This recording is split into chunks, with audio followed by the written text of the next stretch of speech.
Guess what? This is Law & Order SVU Season 3, Episode 19. Justice. We open up and two New Yorkies are moving a sofa together. They're heading down into maybe a basement apartment, and suddenly there's a body. We jump to the hospital and Benson's getting filled in by the cop. The victim, who's currently unresponsive but still alive, said only one thing before she went under. He raped me. There's a whole team of doctors working on her and the energy is frantic. Abdomen is rigid. Pupils are dilated. Start a unit of O-neg. Benson's like, we gotta preserve some of the evidence. They're rushing this girl to the OR and there is no time to do a rape kit. So Benson's getting the quickest swabs that she can. A few minutes later in the hospital, Stabler shows up. Benson is trying to give instructions to a very dumb looking cop. Hey, hello? Take these swabs to the ME first, then to the lab. Do you understand?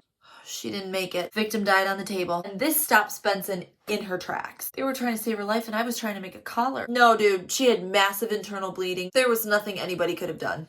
Nothing. Still sucks. Well, the name that we got to put on the death certificate is Emily Porter. That's the name on the bottle of Percocet that we found in the victim's pocket. There's an address, so now we got to notify the parents. When they get to the door, this adorable teenage girl wearing a sweater that says California Glam Girl. And she asks right away, hey, are you here to pay condolences?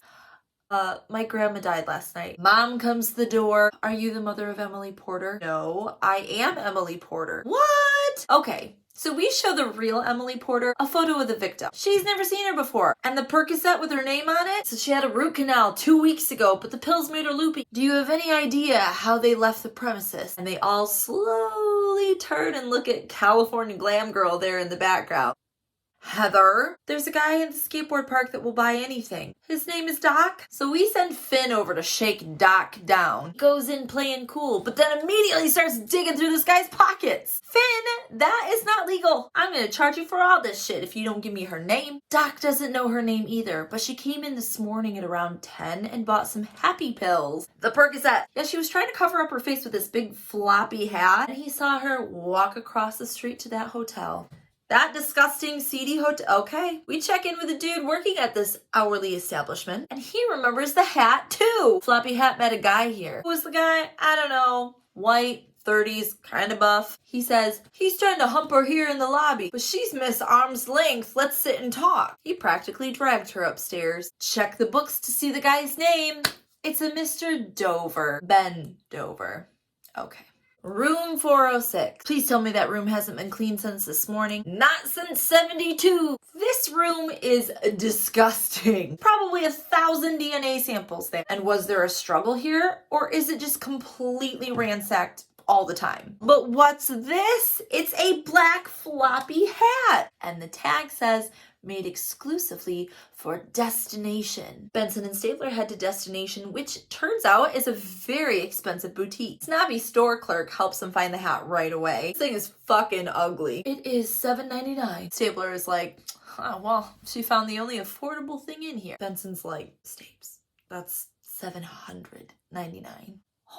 For this piece of shit? That'll max out your credit card. But here's the thing. That hat is new inventory and not one of them has been sold yet. So we got a shoplifter. Flip through the binder full of shoplifters and there's her Polaroid. The manager's like, she was caught stuffing a cashmere sweater in her bag once. But this is weird. Even though they pressed charges, there is no follow-up from NYPD. She was picked up by Officer Slater and then they never heard back. Finn catches up with Officer Slater, who is asleep in his car. Then this actor chooses to yawn all the way through his bit part. You know that girl. She pulled a Winona back on President's Day. Why can't we find any records? Yeah, all she got was a desk appearance. Her name is Patricia Stevens. Follow that lead to the desk appearance office. The lady working there is a real bitch. Stevens, no, can't find it. Look, this girl is dead. You just need to tell her parents. What? Patricia's dead? So you don't know her? What the fuck is she? Guess what?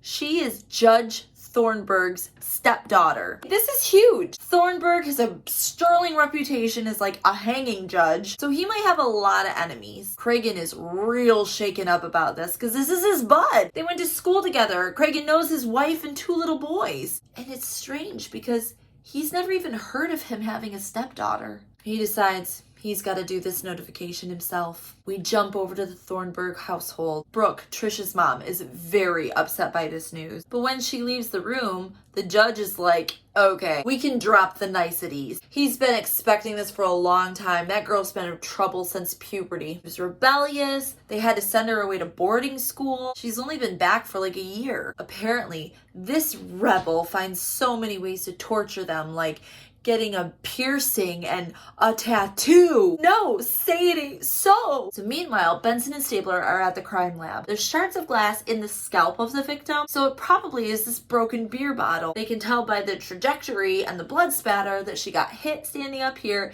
and then cartwheeled down the stairs. So this busted beer bottle, none of the pieces are big enough to get a print off of, but wait. He's made a plaster of Paris replica of the beer bottle, and they're gonna decoupage all the pieces back together. It's gonna take a while, but I'll let you know if I get a print. While he's doing that, Benson and Stabler head over to her school. The nun says, yes, she had problems with authority, and we feel like she was defiling her body. Oh, you mean the piercing and the tattoo? Yes, and we believe she was cutting herself. You dumb hoe. If she was cutting herself, that's a cry for help. They talk to Trisha's only friend. Her name is Mary. She's adorable, very bookish. Did Trisha have any boyfriends? No, not really, but she wrote to a lot of guys. She didn't want her parents to find out, so all the letters came to my house. She was doing God's work, reaching out to the lost souls. Okay, well, who is she writing to?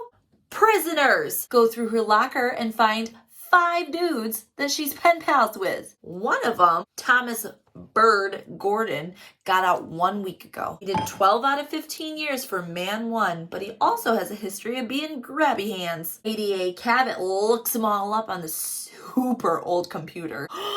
All 5 of these dudes' trial lawyers were Judge Thornburg. What does it mean? So we gotta head over and tell Judge Thornburg. But when we get there, there's cops everywhere. What's happened? He's been shot. He's not dead either. He's in surgery. And Benson's there at the hospital checking in with Brooke, the wife, who's gotten bad news now for the 2nd time this week.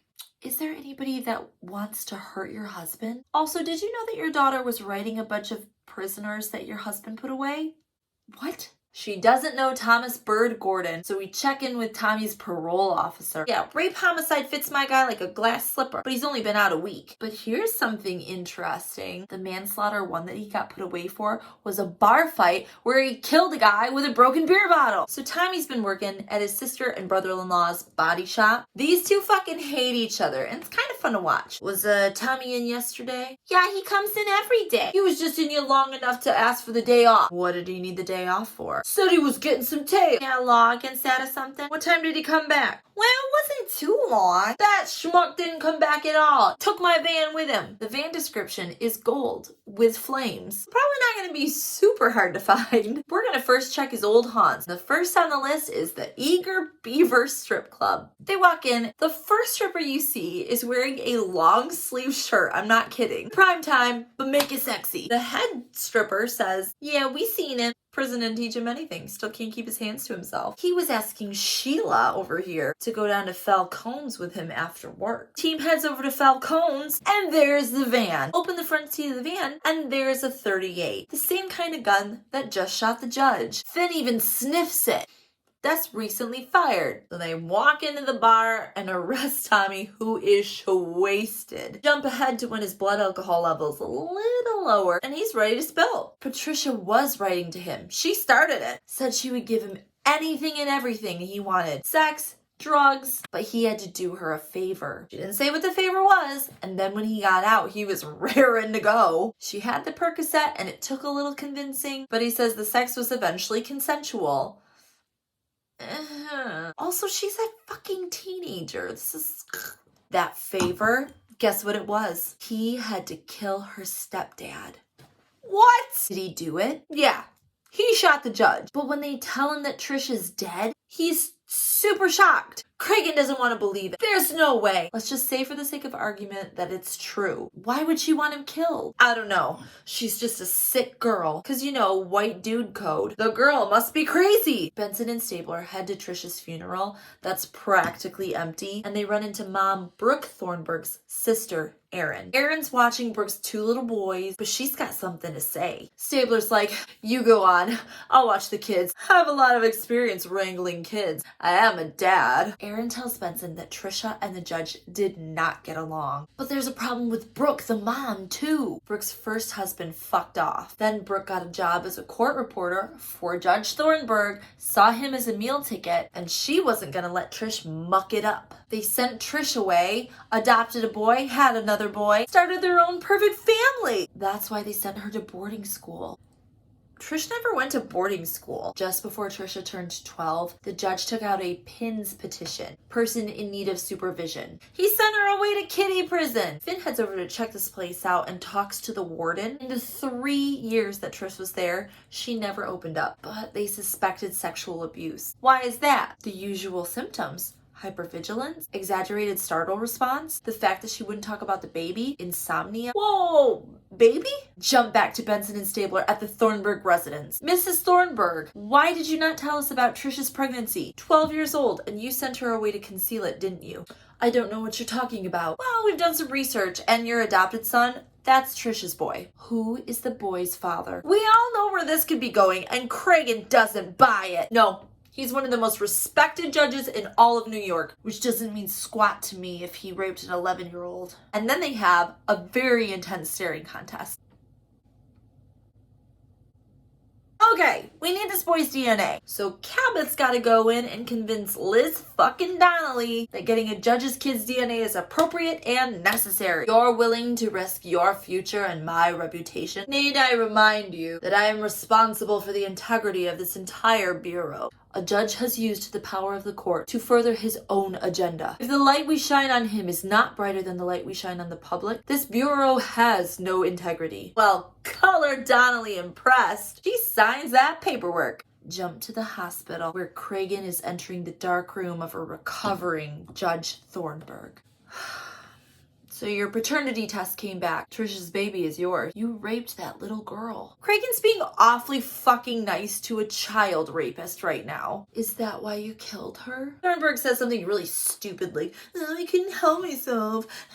Nobody holds me accountable on my desires, blah, blah, blah. But he says that he didn't kill Trish. Well, we'll fucking see about that because guess what? That Hobby Lobby project with the beer bottle is just about done. And OMG, we've got a fingerprint. And then suddenly we're back at the Thornburg's house. Brooke Thornburg comes down the stairs. What do you people want now? We got those fingerprints off of that bottle, and it wasn't your husband. It was yours. Yep.